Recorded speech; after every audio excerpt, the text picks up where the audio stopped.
May bagong bidding ng renovation ng bakod doon sa Bilibid. May tatlong magbibid, engineer, doktor at attorney. Yung unang pumunta, yung engineer. Bagong graduate pa to eh. Kakuha lang ng lisensya. Sabi niya, sir, kukunin ko yan ng 5 million. Nakompute ko na lahat-lahat yan. Ng isang araw, 5 million. Sabi nang nag-i-interview, oh sige. Sa labas muna kayo sir at papapasukin ko yung pangalawa. Pumasok yung doktor. Sabi niya, sir, 10 million.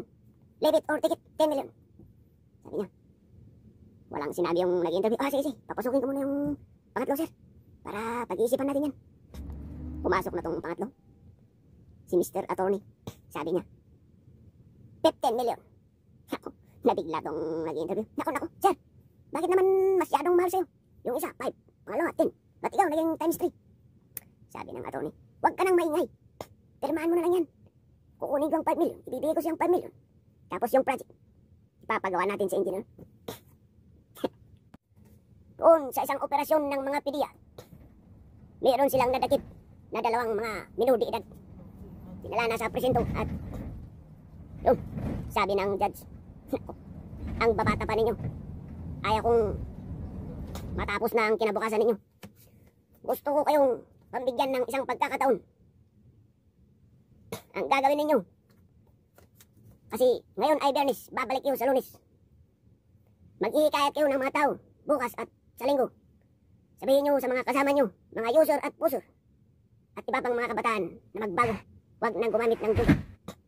Kasi ito ay talagang nakakasira ng ating kalusugan.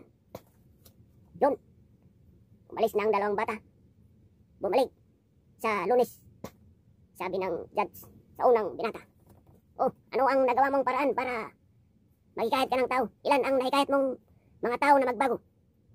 Sabi ng isang batang to, kagalang-galang na hukom. Ang nahikayat ko po ay 20 na katao. Yun, oh, ayos, pwede. Sabi ng to, si judge, pwede. Pwede ko nang babaan ang iyong kaso. Matanong pala kita, ano ba ang iyong nagawa at nakahikayat ka ng 20 na katao?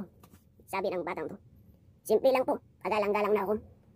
Gumawa ako ng ilustrasyon sa maliit na papel. Sabi ko, 2 butas lang ang ginawa ko.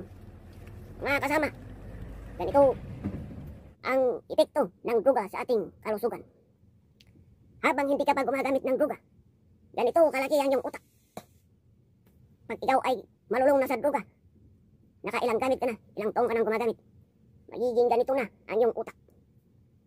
Sabi niya, oh, sabi ni judge, ayos yung ginawa mo. Ikaw naman pangalawa. Tinanong yung pangalawang binata. Sabi naman ito, kagalang-galang na hukom. Ang naikahit ko pong tao ay 200 po. Sabi niya, oh, bilib ako sa'yo, bravo. Sabi niya, oh, paano mo nagawa yan? Yung ginawa niya, 20. Ikaw, dinagdagan mo ng 1 0. Paano ka nakahikayat ng maraming tao?